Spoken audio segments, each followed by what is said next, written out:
Hi, good afternoon. Welcome to Sea Talk. We are joined today by Christine, host of Longtown. How are you feeling today? It's a busy day, Kate. So yeah, no, I'm good. Thank you very much. Good. I'm really excited you could join us. I think perhaps we could start off by clearing up some confusion there was over some of your customer segmentation. So is there any bachelor farmers in today? Actually, when I came round, I don't think there is. They tend to be in earlier in the morning, before they go and do further work. So no, not at the moment, Kate. Oh, okay.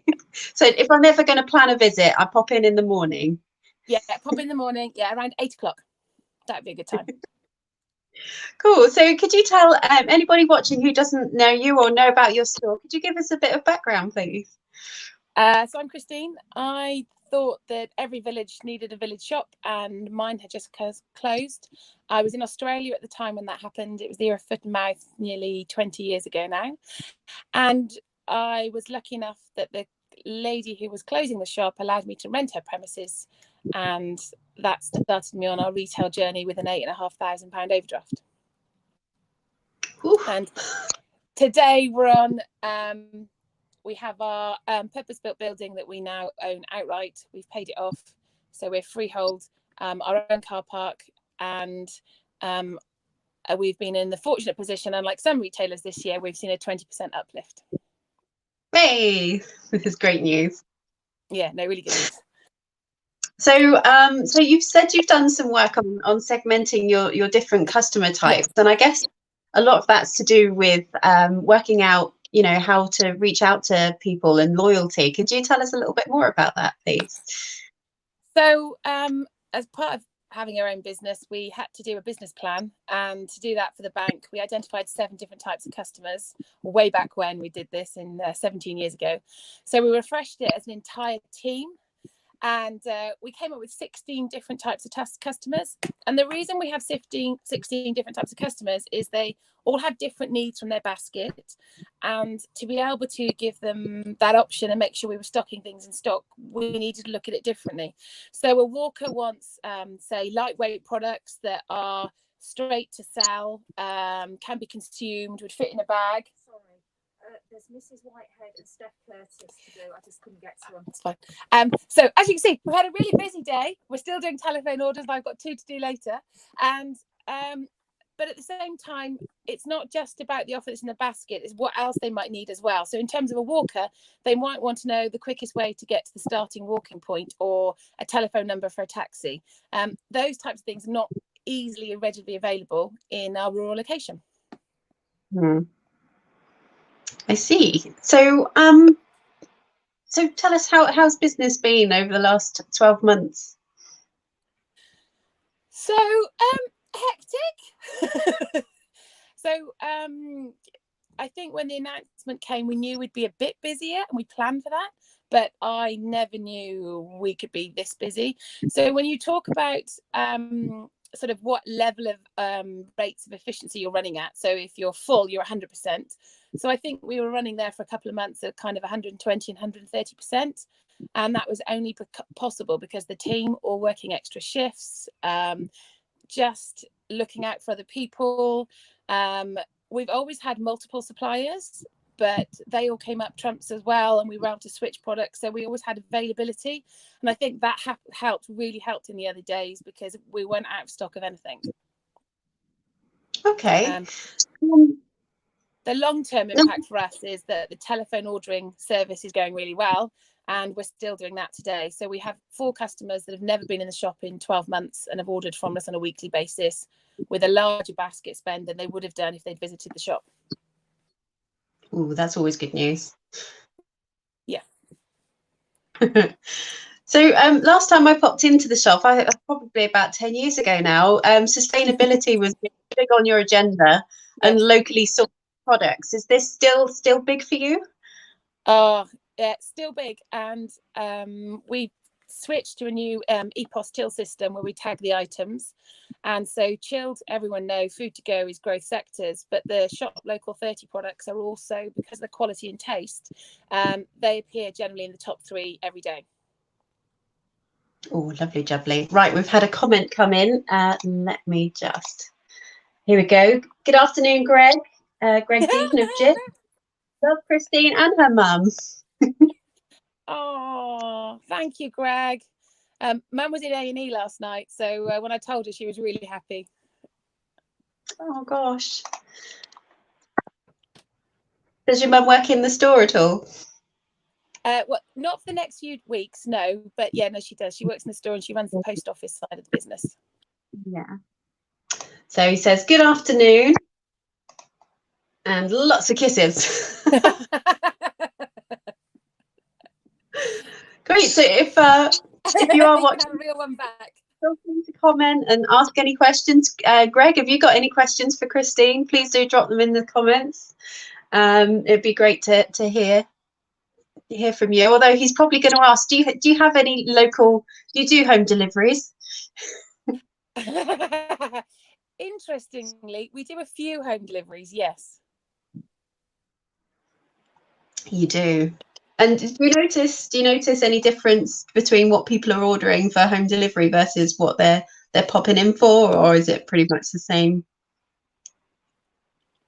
I can't see any noticeable difference. In terms of the customer type, the age would generally be older, and generally not families.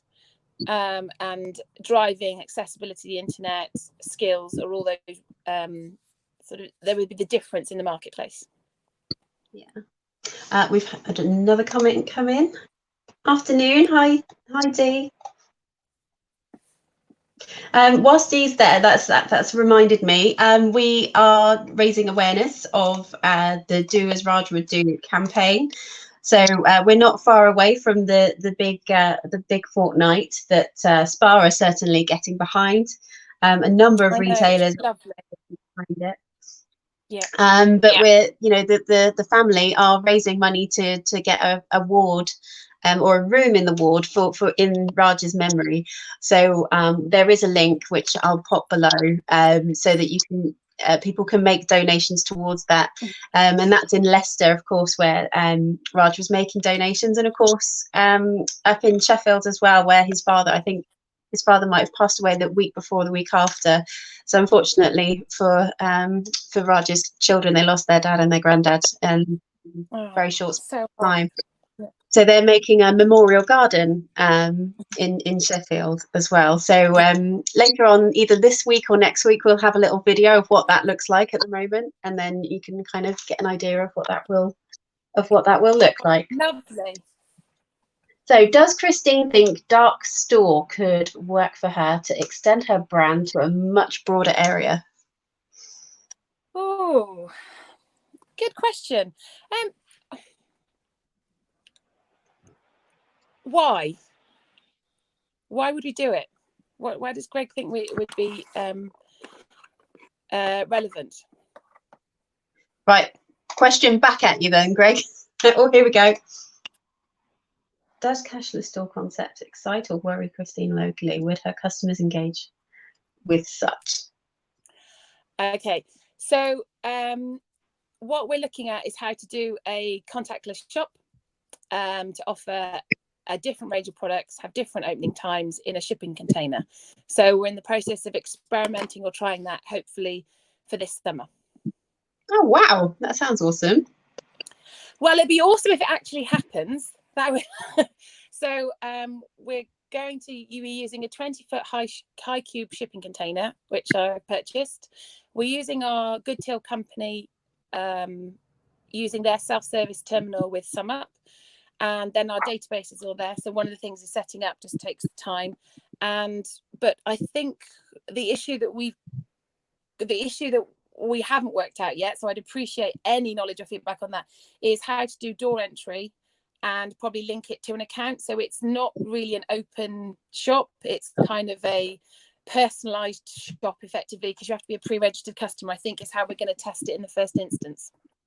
Our need has arisen because we're a tourism area, and for 4 months of the year, I don't want to irritate what is my local trade. So I'm looking at it as an opportunity to test and experiment with this year, and then see how it could go further on, and enabling us to extend opening hours without putting pressure on existing staff, who are amazing and have worked all the extra hours they can and are just awesome.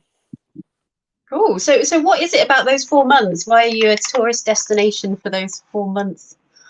So we have a tourism season, hospitality, good weather, camping's going to be an absolute boom this year. And last year we saw a loss probably in local trade because they weren't willing to queue, because they wanted to pop up and use this as a convenience store. So you have to queue for a quarter of an hour to get into a convenience store. Then that doesn't feel correct. So we're trying to establish this as a one way of being able to get your convenience products in a quick and fast way, while still keeping a tourism base who want to wander around the shop and see what we've got to offer. So I don't have all the answers. This is one way we thought we could experiment and find out this year. That's great.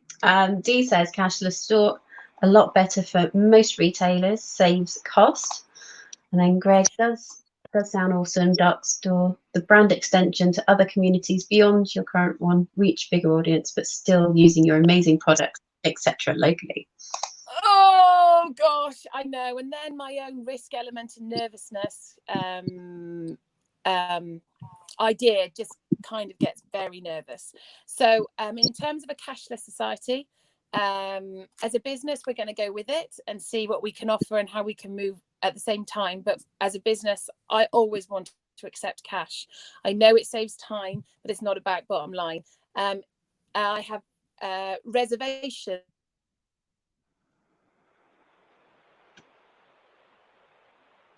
Rates. I don't think the cashless society and how it's managed and regulated is appropriate for us to switch as a country straight away. I think other countries are leading the way. Okay, I mean, the audio for me just dropped out about 30 seconds ago, so I don't know. Could you just repeat the last thing that you just said? So I don't think some of the legalities are in place for a cashless society to keep us running as a society and look after every people in the sector. I think cashless is great for some early adopters who've got access to equipment, who've got access to internet. For somebody who lives in a rural location, access to internet or mobile reception, which is the smartphone that kind of enables a cashless society, has only become available quite recently. So I'm happy with a cashless society, but I also recognise it only benefits sort of 70 to 80% of the population. They haven't got an entire reach. And we operate in one of those areas where internet and mobile reception has still an issue. Cool. So Dee said, how is trade? I'm feeling the pain at the moment, about 8% down. Oh, I'm so sorry to read that. I don't have an exact figure, but in terms of item sales, we are up on the 3 months, January, February, March last year, on our retention and retaining the customers that we'd attracted. We lost a huge chunk of the jumping customers, but they are still existing and coming in, but not shopping in the same way at all. Going forward, we're just looking, and I think only the last week we suddenly realised we're potentially going to have another good year. I was expecting this year to be dire, and it doesn't look like it's going to be. But if we go back into a national lockdown, that could be tricky. So our plans are that there would be another lockdown in October and March this year. They are not anywhere else.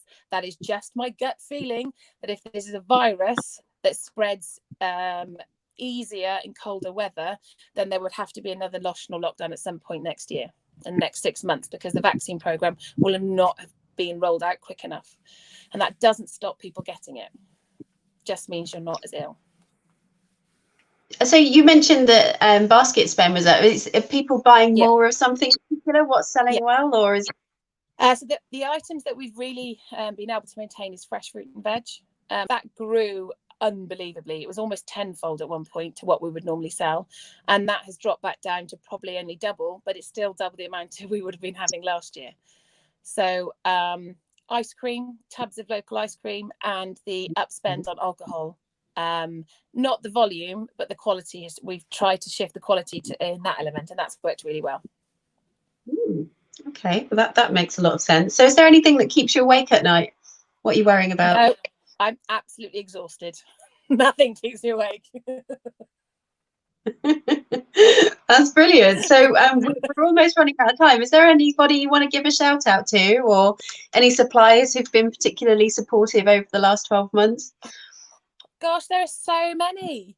Now, why Oh, didn't you that's tell good. me this before? I could have prepared my Oscar speech about how fab everyone had been, and now I'm going to leave someone out, aren't I? Oh, Oh, God. that's Okay. great. Well, To have. yeah, the local suppliers have been awesome. People have switched from fortnightly to weekly delivery immediately. Fruit and veg, they changed their business model really quickly. That has been awesome. Best Way, they've been really helpful. I would also say Castle Howell, they've switched their delivery rounds and had availability. They were awesome too. Total Produce, during the pandemic, delivering every day. All those things just combined just really helped. And yeah. Yeah, they And who anybody else who I haven't thanked? I'm so sorry. Oh, I should mention my egg supplier. Pardon? Greg. Greg, what, for sending me hilarious tweets and keeping me up to date on Twitter. That would be good, wouldn't it? But I should say my ex-supplier, who was just crazily delivering. It was unbelievable. I don't know what was happening with eggs. We were selling them trays at a time. That's fantastic. Right. Well, I hope to be coming to visit soon. I'll make sure it's first thing in the morning to catch up on the eligible farming bachelors that you've got. Right, send Thank me you. a picture over. I can always Facebook it beforehand that you're available. We can do a quite nice little match up there, Kate. I might not be by then. Oh, what have we got here? Oh, good point. Good point. Well, you can still come and visit me. Yes, I will. Come find some ice cream. Good plan. Oh, we could do alcohol. Oh my God. There is this. Yeah, I want to vodka. try some of It's this so expensive delish. alcohol. We could do alcohol. It's definitely going to have to wait till it's an overnighter. But what have we got here? Thank you, Christine. Hope your mum gets well soon. Happy Easter. Thank you, Greg. Lovely. Oh, Dee's busy cracking jokes about eggs. Dad jokes. Dad jokes. Thanks, Dee. Oh, thank you for joining us, and I hope to have you back on the show soon. And have a wonderful Easter. Oh, thank you, and you, Kate. Bye. Bye.